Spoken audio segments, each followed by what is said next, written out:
বানিয়েছিল আমরা থানা কিন্তু পুড়িয়ে দিয়েছিলাম। এসআই সন্তুষ্টি কিন্তু আমরা জ্বালাই দিয়েছিলাম। অভ্যুত্থানের পোলা পানি কেন আসে আপনার থানায় নাকি ওদের ভালো রেসপন্সই করে না। আপনি আমাকে কি বলেছেন যে আন্দোলনকারী তো কি হয়েছে, ও তো ডেভিল বা 23-এর কমিটিতে। ওই কথার মিনিংটা আমি অ্যাকচুয়ালি বুঝি নাই। আমার পরিচয়টা দিই, আমি এই মুভমেন্টে আমি হবিগঞ্জ জেলার প্রধান সমন্বয়ক ছিলাম। আমি বৈষম্য ছাত্র হবিগঞ্জ জেলার বর্তমান সেক্রেটারি, এবং এখানে আমার 17 জন ভাই শহীদ হয়েছে। আমরা বানিয়াচঙ্গে থানাকে পুড়িয়েছিলাম, আমাদের প্রতিবাদে আমাদের ভাই 9 জনকে হত্যা করা হয়েছিল। এই হবিগঞ্জের ছেলে আমরা এখানে দাঁড়ায় আছি। আপনি এটা কি মিনিং আমি বুঝি না, আমি বুঝতে আসছি। হবিগঞ্জে ঘুম থেকে উঠে যা পেয়েছি তা পড়ে চলে এসেছি। আপনি আমাকে বুঝান এটা আসলে, যে এই কথা আপনি কেন বলেছেন যে আন্দোলনকারী হয়েছে তো কি হয়েছে, ও ডেভিল ছিল। আপনি কমিটিতে দেখেছেন, আপনি কি মানে এই ছবি ভিডিও দেখেন নাই? এতগুলো পাঠানো হয়েছে, আপনি দেখেন নাই? সার্কেল পাঠায় নাই, আমি পাঠাই নাই, পাঠাবার পর তো দেখছি। এর আগে তো আপনি ওদের কি বলেছেন? আপনি জোর করে চালান দিয়ে দেন। আমরা জুলাই অভ্যুত্থানের গভর্নমেন্ট এখানে ফর্ম করছে, আমরাই গভর্নমেন্টকে ফর্ম করেছি। ওই জায়গা থেকে আপনারা আমাদের প্রশাসনের লোক, আপনারা আমাদের ছেলেদেরকে গ্রেফতার করে নিয়ে এসেছেন, আবার আপনারা আমাদের সাথে বার্গেনিং করতেছেন এবং বলতেছেন যে আন্দোলনকারী হয়েছে তো কি হয়েছে। আপনাদের ছেলেদের ভাই আমরা এটা এখানে আমি কথা বলছি, 17 জন ভাই, আমি জানি না কাদের কি পরিচয়, আমাদের এখানে 17 জন শহীদ হয়েছে।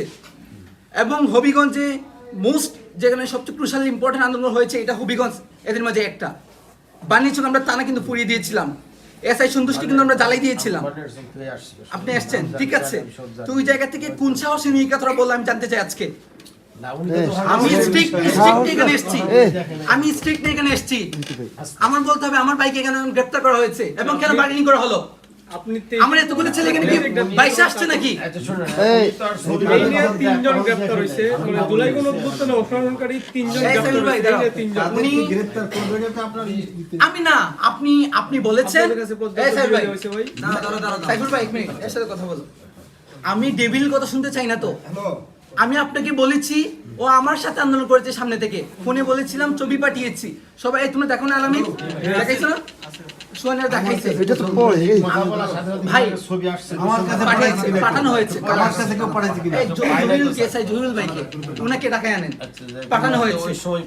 সেটা আমার পাঠানো হয়েছে। আপনি কি বলেছেন? না আপনি রিপ্লাই দিয়েছেন, আমাকে দিছে কিনা, আমাকে তো দেয় না। আপনাকে তো হয়েছে তো। এগুলো আপনি দেখেন না, আর আপনি বড় পাঠানো হয়েছে। নিজে কথা বলছেন, এই কথা বলছেন, আমি এসে ওনার সাথে কথা বলে উনি আমারে বলতেছেন যে কি কথা বলছেন না তুমি? বুঝানোর সময় আপনি বলে কি বলেছেন? আপনি ওদেরটা বাদ দেন, আপনি আমারে কি উত্তর দিবেন? আপনি বলছেন ঠিক আছে আন্দোলন করেছে তো কি হয়েছে, ও তো 23 সালের কমিটি। এটার মিনিং আমি বুঝতে পারি নাই। ছাত্রলীগ যারা ছিল ওরা কি আন্দোলন করছে বলে আপনি ধরে নিয়ে আসবেন? আপনি বলেছেন যে আপনার উপর থেকে নির্দেশ দেওয়া হয়েছে, উপরটা কে আপনাকে নির্দেশ দিয়েছে যে আমার আন্দোলনকারী ছেলেদের আপনি উত্তর দিতে হবে? আমি বলি যে যেই ছাত্রলীগের জন্য আপনারা এত কিছু করেন, হ্যাঁ যেই ছাত্রলীগের জন্য আপনারা এত করেন, আমরা যদি বলি যে না ছাত্রলীগ তেলে গেছে গা সব ঠিক হয়ে গেছে, যে আন্দোলন করেছে তো কি হয়েছে, ও ডেভিল ছিল এবং এটা উপর নির্দেশ কমিটি থাকলে ধরতে হবে। এটা আপনার কে বলেছে? এটা আজকে উত্তর দিতে হবে। নয়তো এখানে আমাদের এসপি কে হচ্ছে বেশি বড় কেউ আসলে কিন্তু যাবো না আজকে আমরা। অসুবিধা নেই, স্ট্রিকচার আসি না এখানে, স্ট্রিকচার আসি না এখানে।